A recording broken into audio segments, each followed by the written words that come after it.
আসসালামু আলাইকুম, আমন্ত্রণ জানাচ্ছি beyond border sports present dugout ডায়লগে powered by rabbit hole BD. আমাদের সাথে ম্যাচ পরবর্তী অ্যানালাইসিসের জন্য উপস্থিত আছেন certified performance analyst Amir Rezon Pratik ভাই। ভাই কেমন আছেন? ভালো আছে। আমরা বাংলাদেশ এবং আয়ারল্যান্ড সিরিজ নিয়ে প্রি ম্যাচ শোতে যেটা নিয়ে কথা বলছিলাম সেটা হচ্ছে যে বাংলাদেশের পারফরমেন্স কেমন হতে পারে, টেস্টে এক পেশে জয়। এরপরে মনে হচ্ছিল যে না, আয়ারল্যান্ডের সাথে আমি ফিল করছিলাম যে এখানে হয়তো একটা এক পেশে খেলা আমরা দেখতে পারি, কিন্তু আপনার কথা শোনার পরে আমার ঘুম ভাঙে যে আয়ারল্যান্ড ভালো খেলতে পারে। আয়ারল্যান্ড নিয়ে আপনি বলছিলেন যে একটা ভালো ফিডব্যাক দিচ্ছিলেন যে না, এই আয়ারল্যান্ডের থেকে মানে বাংলাদেশের থেকে আয়ারল্যান্ড অনেক এগিয়ে ছিল। এমনকি ইনফ্যাক্ট আপনার যদি বলি যে আপনি বলছিলেন 2-1 জেতার একটা চান্স আছে যদি স্পোর্টি উইকেট হয়। উইকেট স্পোর্টি হলো, বাংলাদেশ হারলো। আমি যে জানতে চাই বাংলাদেশের এই হারার পিছনে রিজন কি? আয়ারল্যান্ডের অতিমানবীয় ভালো খেলা নাকি বাংলাদেশের ভালো খারাপ পারফরমেন্স? আপনি বলতে পারেন combination of both factors. Ireland অবশ্যই তাদের পটেনশিয়াল যতটুকু আছে সেটা ম্যাক্সিমাম তারা ইউটিলাইজ করার চেষ্টা করেছে। পক্ষান্তরে বাংলাদেশের যে রিসোর্সগুলো রয়েছে সেগুলো আজকে তারা প্রপারলি এক্সিকিউট করতে পারেনি। আমার মনে হয় প্ল্যানিংটাও ঠিকঠাক ছিল না, কারণ আমি বরাবরই বলে আসছি যে বোলিং সহায়ক উইকেটে যদি আপনি খেলে থাকেন আপনার বোলাররা এক ধরনের লেন্থে বোলিং করে অভ্যস্ত হয়ে থাকবে। তো আজকে যেহেতু উইকেটে বলটা কিছুটা দ্রুত ব্যাটে আসছিল, ইনিশিয়াল পাওয়ার প্লেটাই কিন্তু আসলে ডিফেন্স করে দিয়েছে। সেখানে বাংলাদেশি পেসার বলি স্পিনার বলি তারা লেন্থ অ্যাডজাস্টমেন্ট করতে 4 থেকে 5 ওভার সময় নিয়ে ফেলেছে। ওখানে কিন্তু আসলে আয়ারল্যান্ড ম্যাচে এগিয়ে গিয়েছে। ডিউ ফ্যাক্টরের কোনো কিছু আপনার কাছে মনে হয়েছে? খুব একটা হামুনি মনে হয়নি। যদি সেটা থাকতো অ্যাডভান্টেজ বাংলাদেশই পেত, তো ফলাফল অনুসারে তো তেমন কিছু দেখতে পাচ্ছি না আমরা। আপনার একটা 11 প্রেডিকশন ছিল যে আয়ারল্যান্ডের এই 11 খেলতে পারে, বাংলাদেশের 11 খেলতে পারে। মোরালেস না, আমি যদি বলি 95%ই আপনার 11ই বাংলাদেশের এবং আয়ারল্যান্ডের ম্যাচ খেলেছে। তো সিলেকশনের কি প্রবলেম নাকি পারফরমেন্সের প্রবলেম?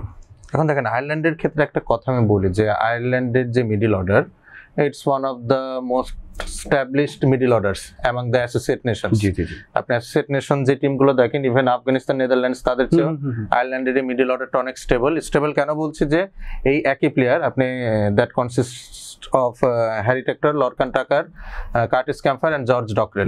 এই চারজন কিন্তু মিডল অর্ডারের মানে অনেক লম্বা সময় ধরে, এবং তারা কিন্তু পরীক্ষিত পারফর্মার, লম্বা সময় ধরে তারা পারফর্মও করছেন। হোয়ারাস আপনি বাংলাদেশ টিমের ক্ষেত্রে দেখেন, এক তাওহিদ হৃদয় অফ ফর্মে থাকলে আমরা তার রিপ্লেসমেন্ট লাস্ট 3-4টা টুর্নামেন্ট থেকে কিন্তু বের করতে পারিনি। সাইফ হাসানের ক্যারিয়ারের honeymoon period is almost over এবং তার কিন্তু ফ্লস গুলো আস্তে আস্তে চোখের সামনে আসছে।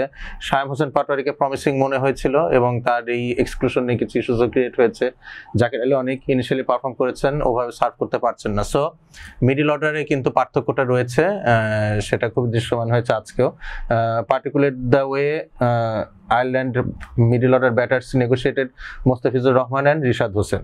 সো এটাই আসলে বলতে হবে যে আয়ারল্যান্ডের মিডল অর্ডারটা এই দুটো টিমের মধ্যে যদি আমি তুলনা করতে চাই, এটা একটা ডিফারেন্সিয়েটিং ফ্যাক্টর। পক্ষান্তরে আপনি যদি ওপেনিংয়ে আসেন দুটো টিমের, তাহলে বাংলাদেশের পক্ষ থেকে তানজিদ হাসান তামিম এবং আয়ারল্যান্ডের পল স্টার্লিং, এই দুইজন এক্স ফ্যাক্টর। আজকে x factor Paul Stirling click করেছে, আমাদের তানজিদ হাসান তামিম ক্লিক করতে পারেনি। সো এই জায়গাগুলোতে আসলে ম্যাচটা বাংলাদেশ হেরেছে।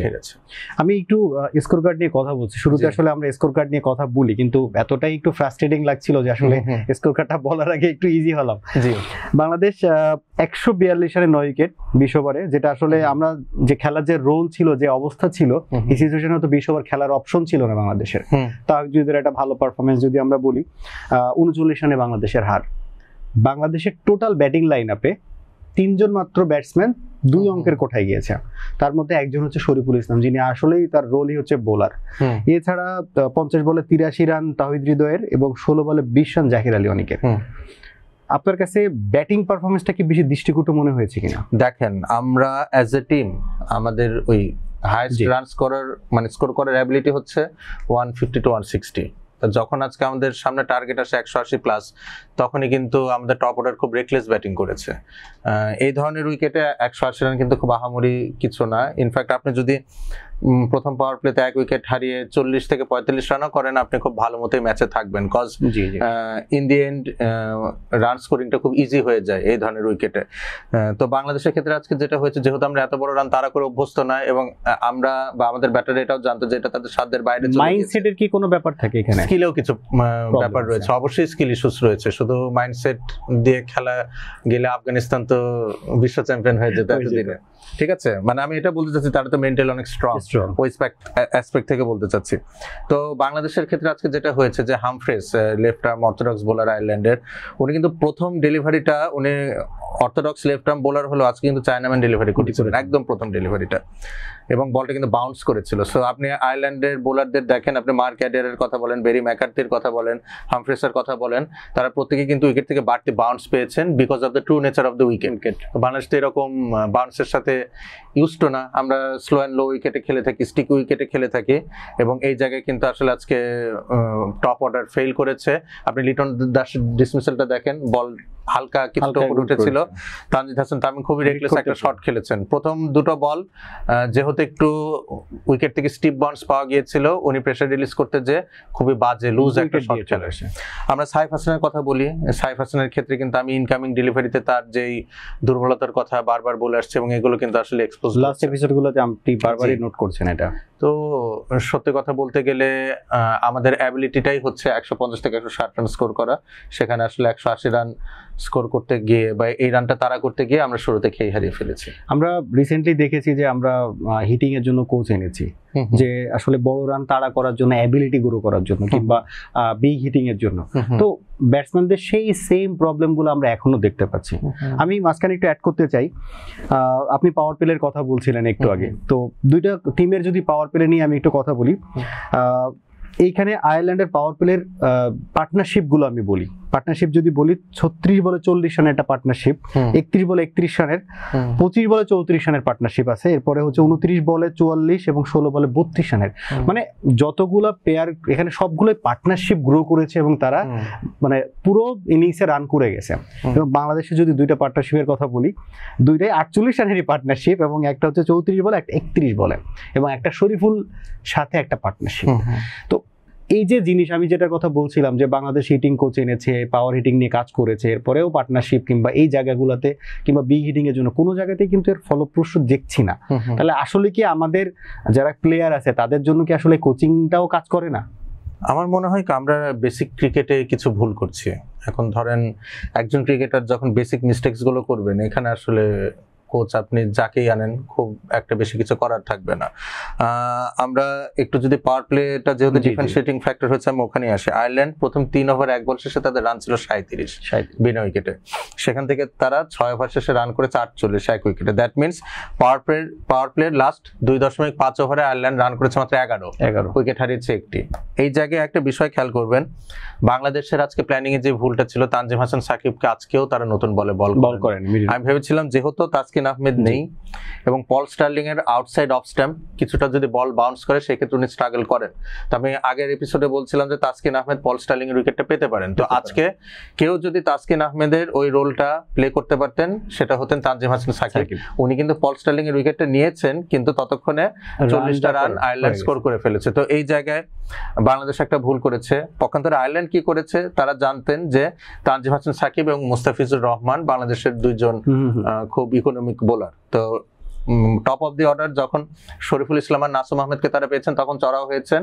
যখন তারা রানটা স্কোর করে ফেলেছেন, পাওয়ার প্লের ওভারগুলো খেলেছেন সত্ত্বেও কিন্তু তারা বাড়তি রিস্ক নেয়নি। এটা কিন্তু আপনি খেয়াল করবেন, লাস্ট 2 ওভারে পাওয়ার প্লের মাত্র 8টি রান নিয়েছে। এইখানে যদি বাংলাদেশ থাকতো, ধরেন আপনি 40 রান 1 উইকেটে করতেন প্রথম 4 ওভার শেষে, কিন্তু পরে ওই যে পাওয়ার প্লের 2টো ওভার, এটা কাজে লাগাতে যে হয়তো কি score line 50 run 4 wicket. Bangladesh কিন্তু এই ধরনের ঘটনাগুলো আমরা দেখে আসছি। তো ম্যাচুরিটির ব্যাপার একটা, যে আমি গেম সেন্স ডেভেলপমেন্টের ইস্যু আসলে রয়েছে, এবং আয়ারল্যান্ড কিন্তু এই কাজটা আজকে খুব ভালো মতো করেছে। তারা জানতেন যে মুস্তাফিজুর রহমানকে তারা উইকেট দিবেন না। আপনি দেখেন মুস্তাফিজুর রহমানকে তারা চার্জই করেন, 4 ওভারে মাত্র 23 রান, বাট বিনা উইকেটে ওনাকে ক্লোজ আউট করেছেন। এর পরবর্তীতে কিন্তু আসলে তারা খুব ভালো মতো স্ট্রাইক রোটেট করেন, বাউন্ডারি হিটিং বলেন, একটা ফর্মিডেবল স্কোর পোস্ট করতে সক্ষম হয়েছেন। আপনি কম্পারিজনের কথা বলছিলেন পাওয়ার প্লেতে, 48 রানে 1 উইকেট হচ্ছে আয়ারল্যান্ডের ফার্স্ট পাওয়ার প্লেতে, এবং সেখানে বাংলাদেশ 20 রানে 4 উইকেট। ওই যে কথাটা বলছিলাম যে মাথার মধ্যে প্রেসার নিয়ে রান করতে গিয়েছে, 180 রানের টার্গেট দেখেই ভেবেছে যে কি না কি আমাকে পাওয়ার প্লেতে 6 ওভারে 70 রান করতে হবে, but that's not the way big runs are chase down nowadays. ঠিক আছে, তো বাংলাদেশ যেটা করতে পারতো প্রথম 3 ওভারে 10 বা 15 রান করতে পারতো বিনা উইকেটের পেসটা হয়তো ব্যাটাররা বুঝতে পারতেন এবং একটা মেসেজ ড্রেসিং রুমে দেওয়া যেত যে উইকেট এইভাবে বিহেভ করছে। সেই ক্ষেত্রে কিন্তু আপনি দেখেন যে আমাদের কিন্তু লাস্টে মোটামুটি ভালোই রান স্কোর করেছি, কিন্তু বলার রানের ডিফারেন্স এত বেশি হয়ে গিয়েছিল আর উইকেট হাতে এত কম ছিল, কোনোভাবে আসলে ম্যাচে ফেরত। সেকেন্ড পাওয়ার প্লেতে যদি বলি যে বাংলাদেশের মিড ওভারগুলোতে বাংলাদেশ 80 রানে 4 উইকেট পড়েছে, কিন্তু রান কিন্তু হয়েছে। পক্ষান্তরে যদি আয়ারল্যান্ডের কথা বলি 88 রানে 2 উইকেট, মানে মোরালেস আমরা মিড পয়েন্টটাতে কিন্তু খুব কাছাকাছি ছিলাম।